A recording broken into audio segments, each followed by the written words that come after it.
we don't want to cause any trouble. And our motivation was always, we just want these back. Like, we need to sell these. They cost money. So the goal was simply Operation Recover Playdates. I almost said by any means possible, but no, not by any means possible, in a way that is safe and non-dangerous and doesn't hurt anybody. Welcome to the Playdate podcast, bringing you stories from game developers, designers, and the team behind Playdate, the little yellow game console with a crank. I'm Krista Mergen, and today I'm bringing you a very special true crime edition of the podcast, involving a Circle K, a family crime ring, and $400,000 worth of missing Playdates. Buckle up, because we are going for a ride in Magnum P.I.'s cool car. Wait, I'm getting it a little bit backwards, but you can cut it together in the right form. It's really hard to get the timeline straight. One, because it's been a while, but also because so much happened there. So I should go back to the beginning. My name is Cable Sasser, and I am a co-founder here at Panic. And before we begin, I wondered if it would be helpful to you if I just gave you a series of me saying the word allegedly so you could copy and paste it at various parts of the thing so we don't get any legal trouble. So I'm just going to do a few. Allegedly. Okay. So here's the story as I understand it. Many months into this year, a couple months into this year, there's some chatter in the office. I see like Greg talking to Jen, kind of in a hushed, whispered tone. And I'm wondering what's going on. What could be happening right now? And eventually, either Greg or Jen explains to me that they're looking at the inventory of Playdates, and we are way short, that we know what the factory has shipped to us, and what's sitting at our fulfillment warehouse is not the right number of Playdates. And that is how this whole thing started. 3PL is third-party logistics. It's basically where you keep all your inventory and it ships out to customers. My name is Jennifer Lieb, and I'm the controller for Panic. So we switched 3PL's warehouses in October of 2023 because our other warehouse got bought by a large shipping company and they didn't want small accounts. So we did a lot of research and we picked a new one in North Las Vegas, and we started shipping Playdates there. And the first shipment came from Malaysia. Yeah, the factory that makes Playdates is in Malaysia.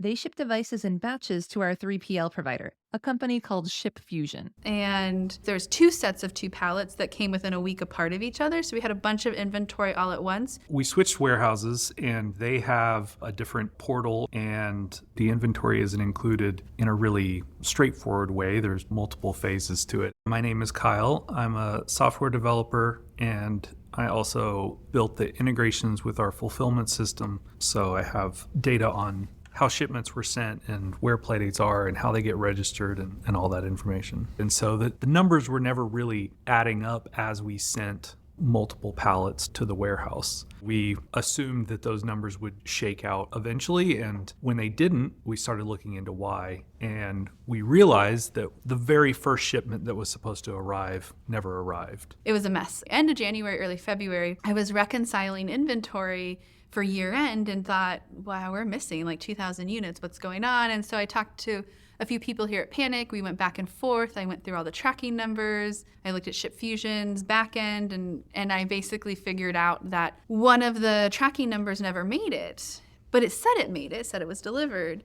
That put us down a path of talking to Ship Fusion for a couple of weeks. They were super helpful, and they basically said, no, we've never received that. We have no record of it, even though FedEx had a proof of delivery. It was just a piece of paper showing who signed for it, and it was a name we didn't recognize, and it was a name Ship Fusion didn't recognize.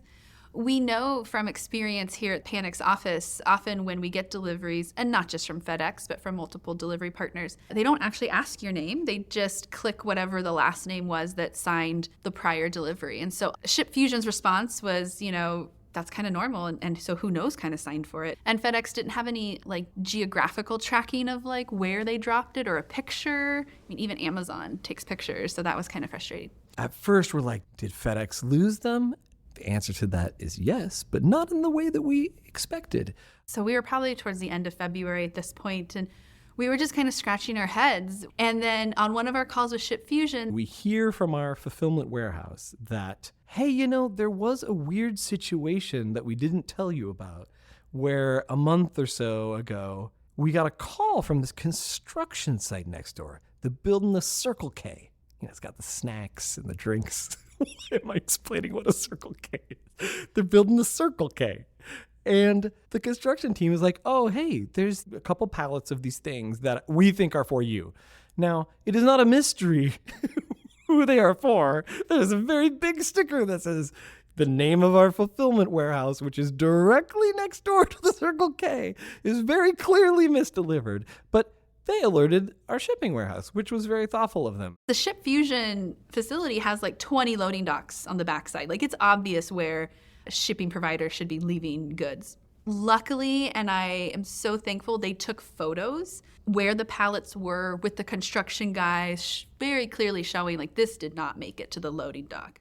So Ship Fusion went out, they took photos, they brought the units back into their building, and rightfully so thought, okay, cool, like we got the units. FedEx did a bad delivery, it happens. They didn't know we were missing units from 10 days before, so they would have never known that something was a bit askew. I called FedEx back and said, well, now I have photos. I explained the whole narrative. I actually typed up a whole narrative. And again, they said, oh, well, we delivered it. We have proof of delivery. And that is when this got a lot more interesting, because the tracking information for the units that were missing was signed for by someone with the same name as the person that signed for the ones at the construction site. So on the call, we all kind of paused and said, wait, what? And that's when we went, oh no, this maybe happened twice. Maybe FedEx delivered a chunk to the construction site and those kind of went somewhere. And then they made the same mistake again. And the construction site was like, oh crap, we better tell them about this. So we had this idea in our minds that maybe the first shipment disappeared in a unsavory way. Unsavory? We love a good mystery challenge here at Panic, and we love a good side quest, as I'm sure listeners of this podcast understand by now. Yeah, it's kind of a recurring theme. And man, this was a tantalizing one. We have a lot of data and a lot of information, and we have the internet at our disposal. So one thing that's important to note is that we know every Playdate that's being shipped from the factory. We know the serial numbers of every Playdate, and we know what's on a pallet. When a pallet of Playdates is generated, we know the units that are on that pallet. And Kyle, who's the master of all Playdate shipping information, knew exactly which serial numbers were missing. We don't track individual Playdates until they are registered by a user, but we do know how those Playdates are packaged and what cartons they are included in. And so I went back and looked at the history of the cartons, and it was very clear we were missing 48 cartons. When he looked at it a little more closely, he realized that 7 of these supposedly missing Playdates had been activated and registered by people. How is that possible?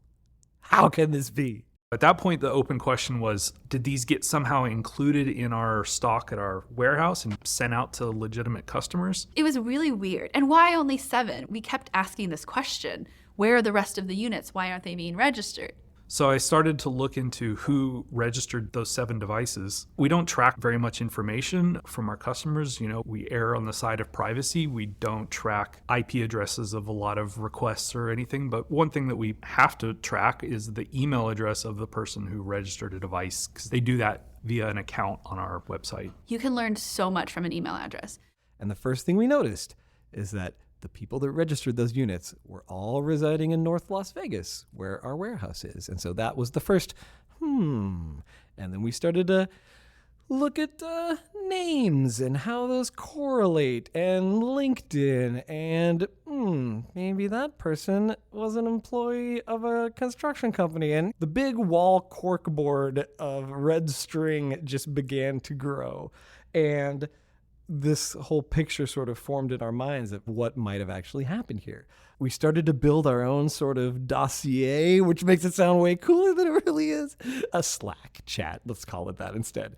And started to piece together maybe who some of these people were. We thought, well, this was a construction site next to a busy road. Surely nobody at the construction site's involved. It would come back to them too easily. I reached out to the construction company because our fulfillment warehouse knew the name of the construction company. I contacted them and I said, hey, we're trying to find this lost shipment that for some stupid reason, FedEx dropped off at this place. Why am I apologizing to FedEx? It's their fault. Okay, anyways, so I reached out to the guy that runs the construction company, and he wrote back, and he's like, oh, that work was actually done by this other construction company, and the GC, the super in charge of that project, was named this. And the name very closely matched the name of the person that signed for the delivery. And to me, that was like, okay, we know what happened here. FedEx went, hey, somebody want this electronic stuff that I'm willing to drop in the desert for some reason? And they just slapped it down on the ground, and it was just too tempting and too tantalizing, and they flew away to someone's house, garage? I don't know. I don't know that we know. So then we're like, we have a lot of information here. We have leads and suspects and names of people and what do we do now? We had lots of conversations internally about what to do next. Do we go to Vegas and just knock on doors?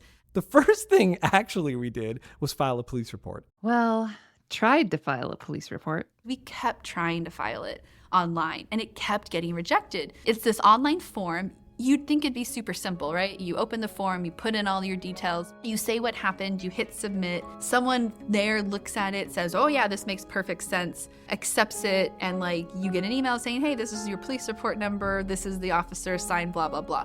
That's not how it actually works. So we filled out the form. Both Cable and I actually filled it out separately because when I filled it out the first time, it got rejected. And I thought, what did I do wrong? And so Cable tried it because, hey, he's definitely a better writer than I am, so let's see if that helps. And his got rejected too, so I felt actually a little bit better. So I called the North Las Vegas Police Department multiple times, both before I submitted the report, after mine got rejected, after Cable's got rejected. And they just kept saying, well, yeah, you can do it online, but it's just so much easier if you come in. So we were probably in the third week of March, and Kyle and I looked at each other and were like, we need to go to Vegas. We needed to go visit Ship Fusion anyways, because usually you go see the 3PL early on, and we just hadn't because of the holidays. It's nice to just kind of understand the lay of the land there and meet people in person and understand what it means when we make requests of our warehouse, that sort of thing. So we thought, all right, well, why don't we go down there and meet the warehouse, get a tour, and also go by the police department and submit a report. So that's what we did. Jen and I went to Las Vegas. The other catalyst to this was an 8th unit got registered, probably early March. Aha, an 8th unit. And that one turned out to be pretty important in connecting the dots, as you'll see eventually. But for now, Las Vegas, or technically North Las Vegas. And so we're thinking maybe we can go, maybe we can suss out physically what it looked like, where the construction was in regards to Ship Fusion. Maybe something will let us know what's going on. We visited the Circle K just to figure out the relationship between those properties. So by the time we visited, the Circle K was complete. It had been built. And of course, from the photos, we could figure out where the pallets had been dropped, which of course was in a parking lot next to the tank where you air up your tires. And yeah, that whole area of North Las Vegas just a few years ago was just dirt, and now has a huge number of fulfillment warehouses like ours, as well as restaurants and businesses and all kinds of things. So it was interesting to see the Circle K, but it was also really interesting to see where our pallets had been sitting, and knowing that they had posters stuck to the side of them, making it very obvious where they were destined for and who they were supposed to be for, which was Ship Fusion, the name of our warehouse. And you could turn your head and see the name of Ship Fusion on the side of a building across the street. So there was no mistaking that they were putting it in the right place. It was clearly in the wrong place. It was pretty funny. And my favorite part of that story by far is that they went to the Circle K that was now open.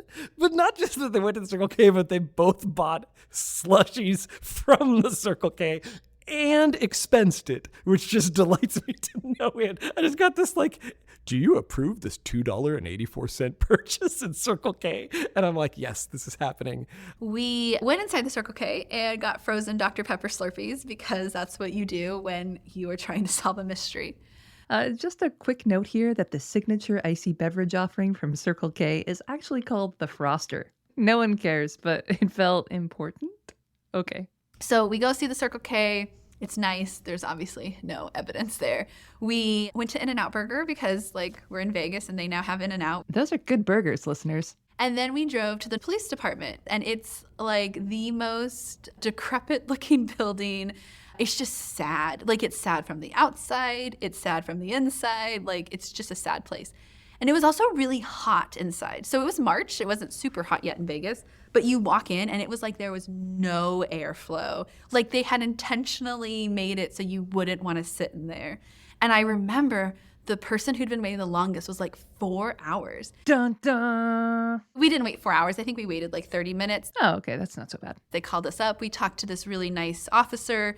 I had actually printed everything. So I had a whole police narrative. I had the photos. I had printouts of all the serial numbers that got registered, who they were registered to, our screenshots of different Facebooks and different ways we got evidence and the whole 9 yards. And the officer spends, a few minutes kind of reading, digesting, and gets done and looks at us and says, wow, you've really got it all, don't you? And then he said, have you gone and talked to any of these people? And I look at him like, why would we have gone and talked to anyone? Like, I thought that's vigilante justice. Like, you're not supposed to do that. And he goes, well, I mean, yeah, but you could. That's what I'm going to do. And we're like, okay, well, cool. Please do that. So we leave. We go to the pawn shop. Should we get into why we visited a pawn shop? Yeah. How could we not get into it? So remember that 8th Playdate that got registered in early March? The 8th person to register device turns out works in media. That unit was registered to someone in North Las Vegas who allegedly worked for a very popular show about pawn shops. And one of the organizations he works with is affiliated with a very touristy pawn shop in Las Vegas. And so he thought, just on a whim, we can't go to Las Vegas and not check if there's just a pile of Playdates at a pawn shop. Because we had already checked Craigslist and Facebook and several other online sources of how these devices might be getting fenced. And none of them came up anywhere. And so we thought, well, maybe it's at a pawn shop. There's absolutely no Playdates at the pawn shop because, of course, there were never going to be. But there's some other interesting things. There's no trace. We felt very silly walking around all the sports memorabilia and things in the touristy pawn shop. And then we kind of looked at each other like, oh, what do you want to do? Like, should we go to a casino? And no, neither of us wanted to go to a casino. We went back to the airport. It was a really long day. And we really didn't do anything. Like, it didn't feel like we got a lot accomplished. But they had at least filed a police report. And while they couldn't file a report online, they could at least get a copy of the filed report via email. No, just kidding. Actually, Jen had to mail a self-addressed stamped envelope with a $5 check inside it, along with a letter stating which report she wanted and a copy of her driver's license, since she was the one who filed the report, to the North Las Vegas Police Department. And she didn't actually receive that copy until mid-April. Not with any kind of update or anything, just like the copy of the initial report, which also had the name of the detective assigned to our case, whom she called many, many times, leaving messages over several weeks, but she never got a call back. And still hasn't, as of November. The police, for whatever reason, I'm gonna be kind. We're not super interested in our plight. We called a lot. I called a lot. I tried to get information, what's happening with our case, and just got nowhere. Now, to be fair, the police of North Las Vegas probably have a lot on their plate, and there's probably murders or things they have to think about, not a bunch of handheld gaming systems with a crank that have gone missing. So we were probably on the bottom of somebody's pile, but we were getting nowhere. And we had all this information, so it was super frustrating. It's like, if I was a hard-boiled police detective and someone came to me and said, here's a file with all this information. All you got to do is like drive over here. I'd be pretty stoked. It feels like an easy win, but they were not interested. And that is when we made the ultimately fruitful decision to hire a private investigator, like Magnum P.I. Exactly like Magnum P.I. Not at all like Magnum P.I. Flower shirt. Wait, is that Magnum P.I.? Yeah, that's him. Did he drive a Trans Am? No, he drove something. It was a cool car. Yeah. According to Wikipedia, Magnum P.I., the fictional private investigator from the television series of the same name, drove a Ferrari 308 GTS, which was actually owned by the wealthy author Robin Masters, who also owned the Hawaiian estate where Magnum lived in a guest house. Anyway, we decided to hire a PI. And to do that, we needed a PI. That's right. We hired a private investigator. Someone I'll call Devin Howington, because that's her name. Hi, I'm Devin Howington. Normally I'm a mediator, but my role at Panic was a private investigator. The folks at Panic had compiled quite a dossier of information and had not had any success with the police. And so after the police report went unresolved for some time, they decided to hire a PI. And so everybody at Panic's pretty busy. Everybody at Panic has a lot of different roles. And at the time, I was not so busy. And here's my conflict of interest statement. I'm married to a Panic employee. Devin is my wife, and I've been keeping her up to date as it's gone on. It's been a constant source of entertainment. And so that's how I knew about all of this. So I had been kept up with the whole story unfolding. And so I think there was some talk at Panic about like, everybody's really busy. We need to hire this PI. Nobody really wanted to do that. And so they reached out to me to see if I wanted that job. And I said, yeah, sure. Why not? We hired her to investigate PIs. Like, will a PI do this? What will they charge? What can we expect as an outcome? Yada, yada, yada. So I went to Google and I typed in, how do you hire a PI? And, came up with a lot of really good stuff. I obviously knew about licensure and how to make sure that somebody did have an active license. That was kind of the number one thing. This case was in North Las Vegas. And so we thought maybe it would be good to have somebody who was in the North Las Vegas area and was able to liaise with the police. At that point, we were still thinking maybe the police could do their job. And so I literally pulled up a map and started to put in where these PI offices were so I could get a sense of the city, because they also charge by the mile. So that's an important thing to remember, is that's what they're doing for us, right? Is they're driving around and asking a lot of questions. So I made this spreadsheet of PIs. I waded through a lot of PI websites and saw all sorts of interesting things that they offer in Las Vegas and tried to figure out who would look for stolen goods, which is not typical. A lot of times they are looking for hidden assets, like in a divorce case, or creating divorces by being like a honeypot for cheating spouses. That's a big one in Las Vegas. And so I decided kind of early on that I wasn't going to choose a PI firm that specialized in going out and trying to see if your spouse would cheat on you with them. So that took a few people off the board. One thing I was nervous about was the PI figuring out that I wasn't a real Panic employee. And so it was important to me that I have a Panic email address and have something really vague that I could stand by, like project manager as a title, like a Playdate, missing Playdate project was as my only project. And so, yeah, I just called a few folks and eventually found several that seemed interested and went from there. And meanwhile, as Devin was researching private investigators, FedEx got in touch with us. Not because Jen had finally had success in finding the right person to talk to there, but because Cable had given a talk at GDC, Game Developers Conference, that was all about the journey of making Playdate, and he mentioned the heist and FedEx. 2 pallets of Playdates worth $400,000 have recently gone missing. And this is happening this week. So this is breaking news. We don't need to share this with anybody. But let me tell you the story if you're interested. It's a bit of a true crime drama. In my GDC talk, I talk about lots of Playdate related things. And I mentioned this story very briefly, that we, of the many misadventures of the Playdate story, that we are missing a bunch of Playdates and FedEx maybe lost them and we're trying to figure it out and all this stuff. And then like a month later, we got an email from FedEx. I'll ruffle the paper so the sound of me picking up the paper is on the podcast. I think that'd be cool. Okay. It went into our general email box. And what I love about this email from FedEx is that presumably accidentally, they left their whole internal chain of forwards in this email, which made me even happier. And so I'm not going to say anyone's name because that's probably rude. Rude is my concern. But I will now read to you. This is from someone at FedEx, and then it was to the Global Network Communications division of FedEx, and it was CC'd to some additional people. And the subject line of the originating email in this chain was, FedEx mention 400K of gaming handhelds missing. Hi, team.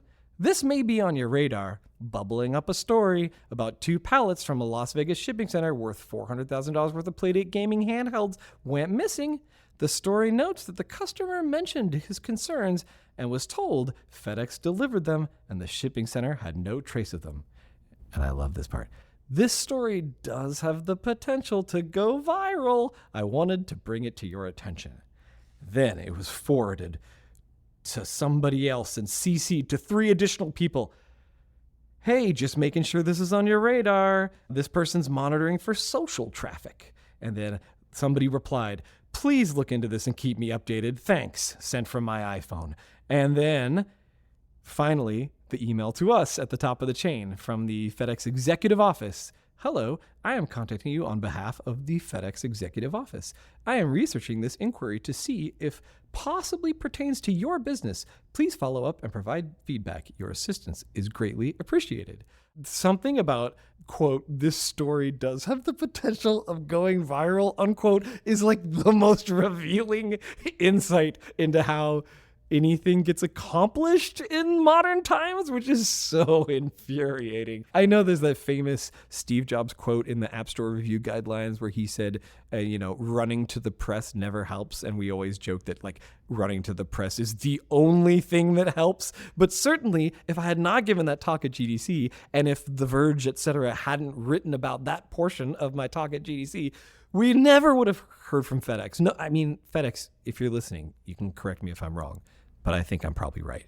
There's no way you would have talked to us if it wasn't for that, which is kind of messed up. And yet, as someone that runs a company and you have to deal with PR and how do you focus your attention on the right things, like I kind of understand.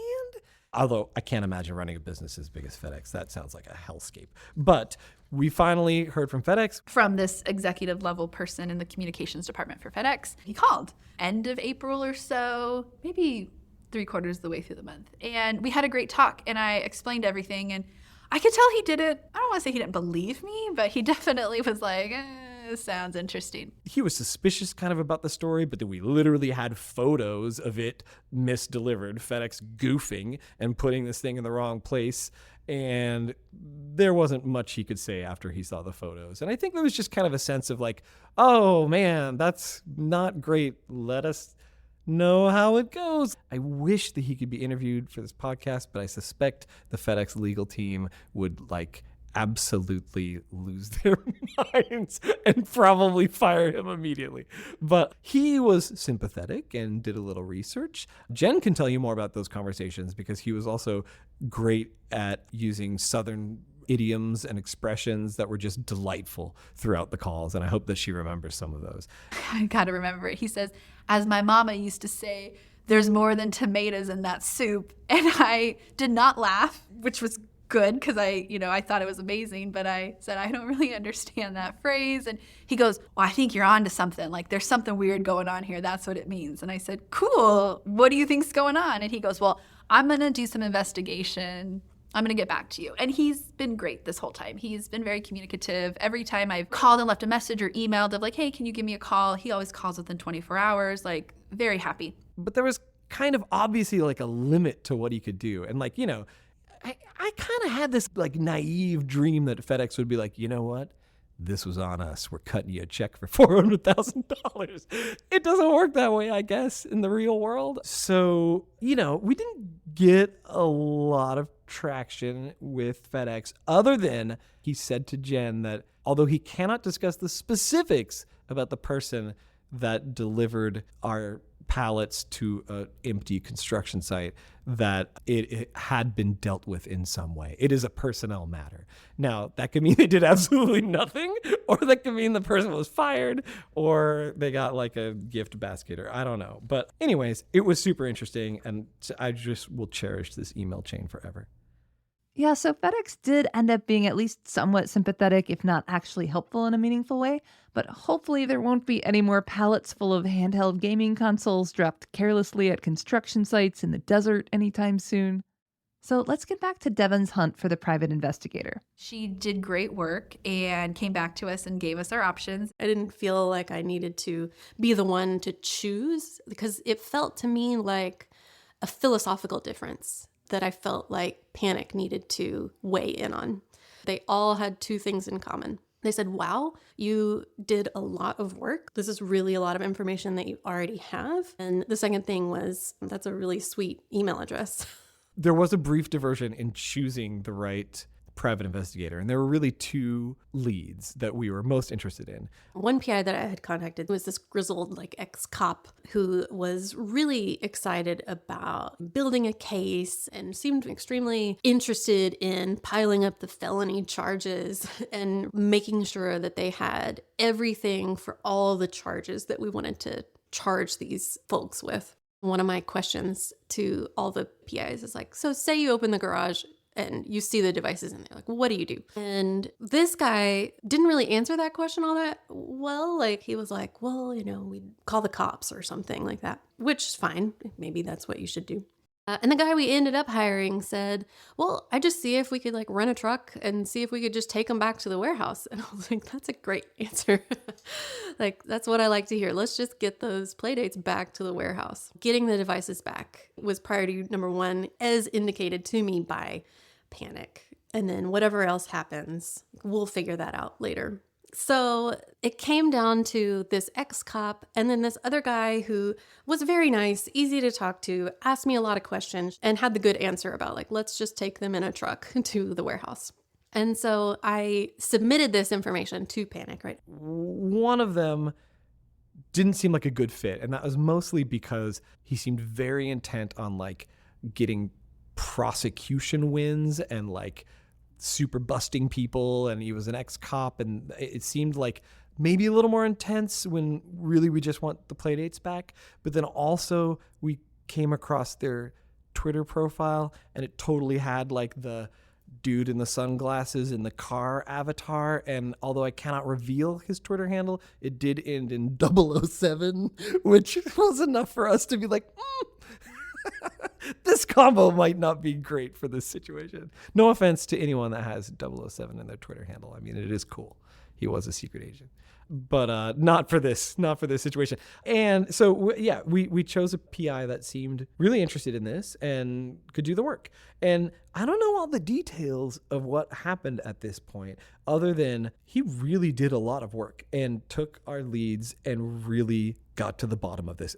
I didn't really work that hard at the end of the day. I showed up, asked some pointed questions, and then situation kind of resolved itself. So my name is Zachary Stanzak. I work with True Investigations as a private investigator, specifically SIU. Give me 1 second because I always forget what the acronym stands for. Special Investigative Unit. Okay, so just the private investigator. Yeah, we ended up hiring Zachary because he was more interested in getting the Playdates back than busting people. So Devon gave him the dossier of information that Jen, Kyle, and other Panic folks had put together, and he just went out and started talking to people. And the first person he spoke to was the one who had registered that 8th Playdate unit. And that unit was actually the linchpin that ended up solving everything. Yes, a linchpin.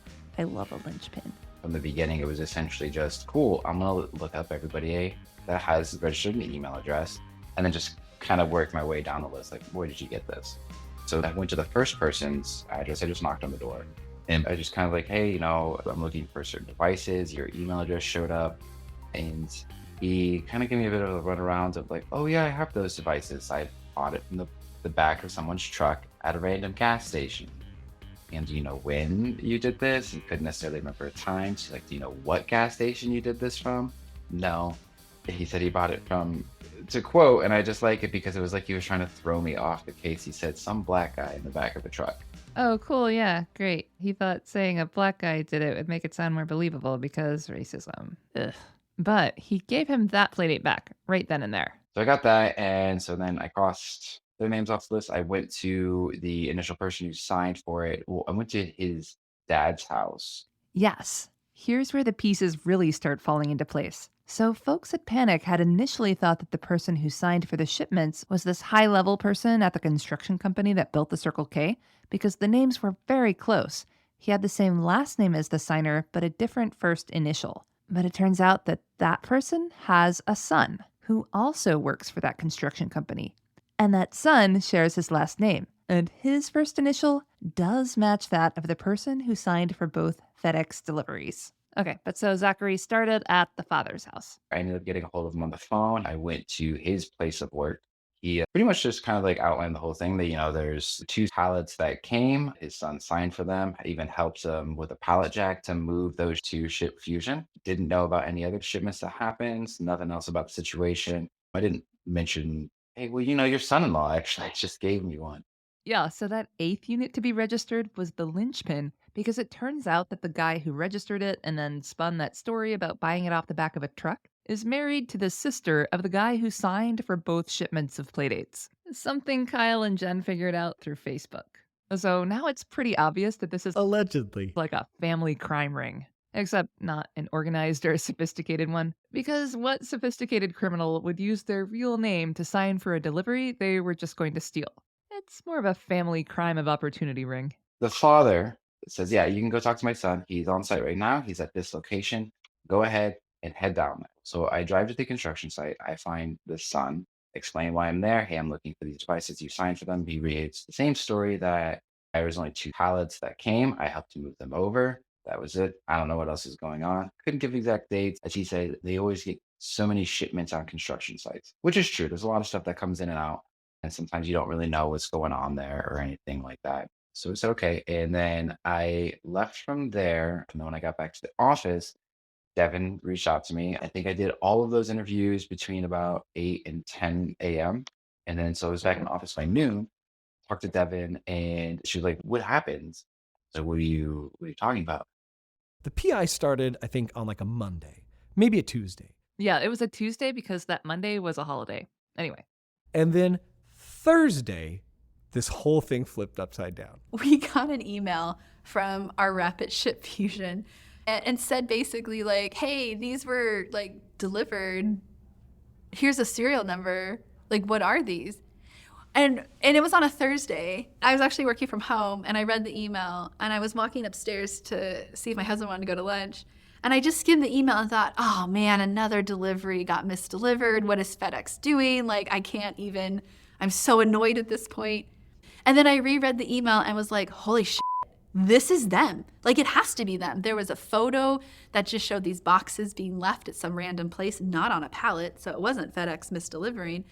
I called Kyle, and something about Panic is we do all of our communication pretty much like written. Slack, email. You don't really call each other. None of us have like work phone numbers.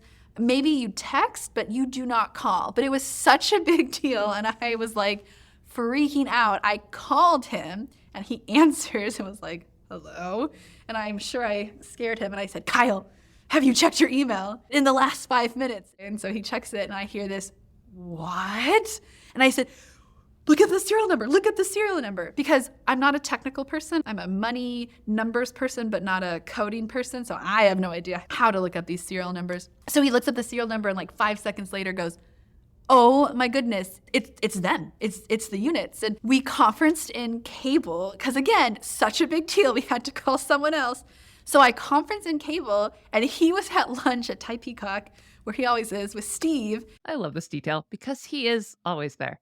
And Thai Peacock is great. Definitely check it out if you ever visit us in Portland. He answered the phone like, hello? And I said, Cable, we have the units. We have the missing units. They got dropped off. All of the Playdates have been mercilessly dropped off, dumped, ditched, abandoned in like a ridiculously photogenic way at some mysterious under construction restaurant in the middle of North Las Vegas. They were at like this restaurant under construction, like literally catty corner from Ship Fusion. It kind of looked like a Cracker Barrel to me, but I don't think it was a Cracker Barrel. I wish it was a Cracker Barrel because that'd be kind of funny.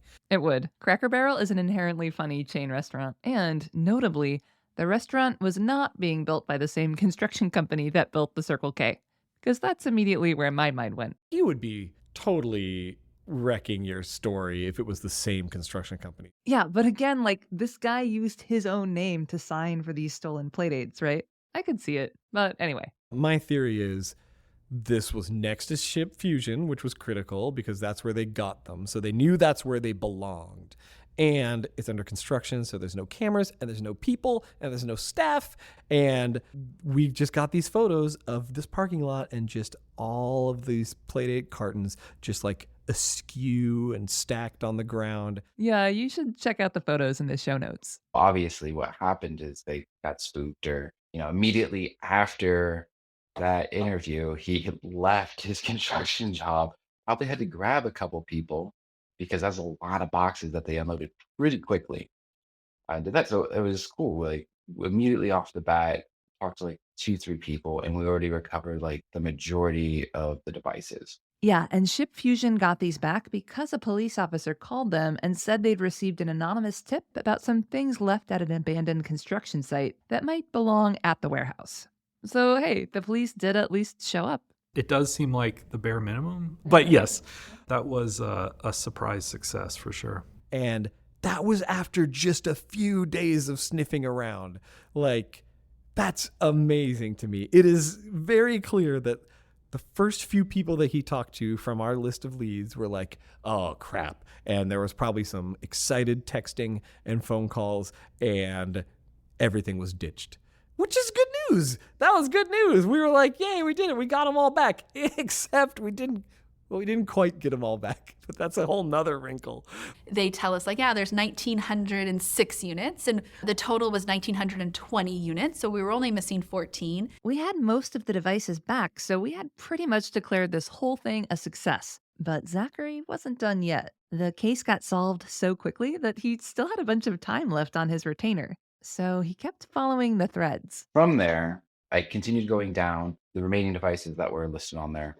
And that's where it gets even funnier, because one of the women that had 3 devices, she said, yeah, I got them from my neighbor. And Zachary didn't even need to look up her address because Jen had found it on a charter school fundraiser PDF, which is wild. And that neighbor was the guy who signed for both shipments of Playdates. And I said, oh, okay, yeah, he just came by. He was like, do you have kids? And she was like, yeah. She's like, hey, give these to them. They'll love them. And then there was another guy I talked to, and he was a roofer. He said, I did a consultation for the neighbor. And again, just for clarity, that neighbor is the same guy, the one who signed for both shipments of Playdates. I told him, like, you don't have any real issues. There's some pigeons in there, but they're not roosting in your attic. They're roosting outside of it. And the neighbor was super grateful and gave him a Playdate device as a tip. So I had 2 separate people confirm that this same guy gave out multiple devices. So like if this was like, we were doing a hardline investigation, this was pretty much dead to rights. We got him. This is kind of the best. It's so funny to me that this guy apparently couldn't figure out how to sell these Playdates and make money off of them. So he's like giving them to his sister and his brother-in-law, his neighbor, a roofer who did a consultation on his house. This was so clearly not like a premeditated heist. Allegedly? Yeah, just a crime of opportunity. And then more than that, it kind of, I think, just turned into a small errand for them. That you have 2,000 devices sitting in your garage that you can't use, or you just start handing them out. Yeah, I guess. So Zachary managed to track down quite a few of those 14 missing units. But there were still 7 that remained unaccounted for until... The day after all the units were recovered, a 9th device was registered with, of course, a new email address. I couldn't find any information about that email address, but we handed that email address over to the PI as well. When those boxes got dropped off, there was a landscaping company that was working in the area. They saw a bunch of boxes randomly get dropped off, and curiosity piqued, and they went through, snaked about 7 more devices, and went off. That's right. 7 of these playdates were double stolen. Also, why only take 7? Like, why not take a whole carton? Again, these are clearly not like Allegedly. sophisticated criminals. I think it was more of a, hey, don't mind if I do kind of thing. Devin called me. She said, "Hey, a couple more devices like popped up." And I was like, "Cool, just send them over, and I'll go check those out." And I traced one of the emails to this person, called them. She said, "Oh, my husband brought these devices back from his landscaping company." Called the husband. He said, "Oh, one of my employees did that. I absolutely told him not to go into those boxes, and then he did, and then like kind of distributed them out." So okay, can I get those back? And he said, "He'll try to get as many back as he could." I think I got 3 back from that. He also got another one back from a guy who'd been given one by the sister of the guy who signed for them. That is, the wife of the person who registered that linchpin 8th device. Anyway, there are still a few playdates missing from this stolen shipment, but it's pretty amazing how much info even a layperson can get from an email. And of course, a private investigator can find out even more. Private investigators have access to certain databases that we can use in certain situations. We can't use all of them for every case, but there are some that we can use for certain things, especially in cases that are involved in like legal matters. There's also still free resources, although white pages don't exactly exist in the context that they once did back in the 90s. There's still a lot of public record information, and then there's still sites that filter that out. Unless someone goes out of their way to make themselves not publicly listed, you can usually get a name and an address and phone number off the internet. So it was just a matter of like using a database for the email addresses. I think people massively underestimate their presence on the internet and how much just a single email address gets you. Cool. That's great and not at all unsettling. But it did work out really well for us in this case.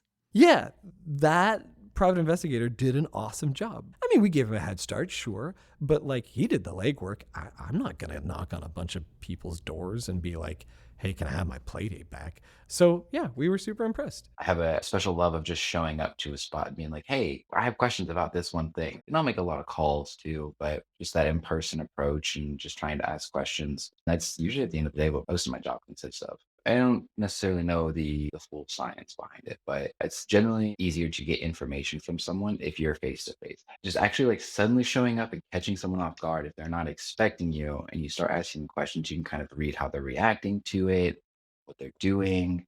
And I feel like it's just people are more inclined to help in those situations too. Like, if they're not the person that did whatever occurred, like if someone asks you for help, I think just as humans, we are more inclined to like, oh, you're there and you need me. Cool. It makes us feel good that I am providing you something. So I just really try to capitalize on that. Plus, there's the factor of private investigator kind of sounding official or scary or kind of authoritative in a nebulous way. It's just my little card. You get it. You have to take a test. You have to get licensed. And that's really it. They show up and you say that, and it has an official kind of quality to it. So it's like, I'm not just some random person that just started asking questions. I'm not somebody found on Craigslist. Like they found somebody that literally had to be licensed. And then now they're in your face and they're asking you questions. So I think there's like almost an intimidation factor because we perceive it as authority, even though it's not authority. Sometimes you can get lucky with that. But again, too, if anybody listening to this, private investigators ask you questions. You really don't have to answer any, but they are always grateful if you do. So like you can show up to someone's house and knock on a door and ask them a question if they answer. Now, if you stand there for 10 minutes, they tell you to go away and you keep pestering them and then it becomes harassment, obviously you cross the line. We don't do anything like that, especially no matter we are open carry state, you don't have to have a license for a gun. So yeah, I definitely don't want to walk on someone's property and get shot, but no one's going to do that off the bat. I don't know, man. That seems like a big assumption to make. And just going up to a person who may or may not have a gun and saying, hey, can you help me out with this ongoing investigation? Seems daunting. I guess Magnum P.I. also just went up to people all the time and started asking questions too. But that was in Hawaii, and he had that cool car, and also was a fictional character on a television show. But anyway, we got most of the stolen playdates back, which is wild. I can't believe we did this and got these back. Because honestly, again, we really need them. We're not a big company. This is a lot of money for us. And I can't even imagine if we had tried to do an insurance claim. And everybody knows how bad insurance is and what a racket that is. They definitely would have found a way to deny our claim or, you name it. And so having them back, it just felt great. It was the perfect ending to this scenario. I hoped that it could happen, but I didn't really think it would, if I'm being honest. But it did. Yeah. And now we got Playdates. Which is great. I hear they're pretty good. They're pretty good.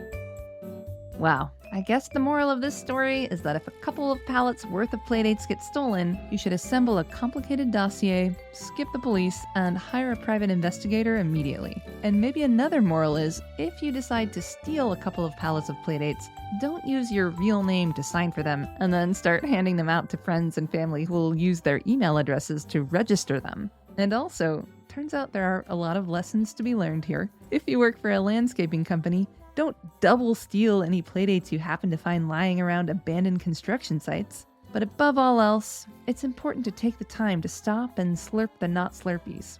Anyway, all's well that ends well. Now let's make like Magnum P.I. and drive this borrowed Ferrari off into the sunset.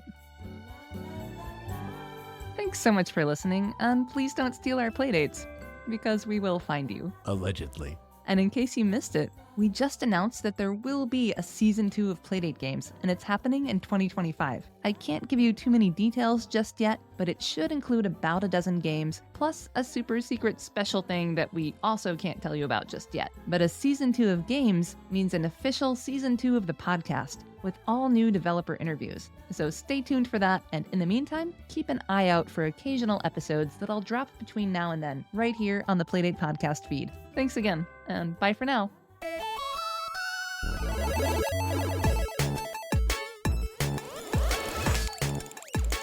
The Playdate podcast was written, produced, and edited by me, Krista Mergen. Cable Sasser and Simon Panrucker composed the theme song. Additional music was also composed by Cable Sasser, as well as by Panic's own Michael Freuden. Huge thanks to Tim Coulter and Asher Cabrera for wrangling the podcast feed and working on the website, James Moore for making me an awesome Playdate audio extraction app, Kaylee Stegman for handling social media, and Nevin Mergen, who created the podcast artwork and site design. And thanks as always to everyone at Panic. Playdates, including all of the ones we recovered, are currently sold out, but they should be back in stock in December and available to order at play.date.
This story does have the potential of going viral. It's someone's job to monitor social. That's a weird job. I mean, I do that every day. Nobody pays me for it.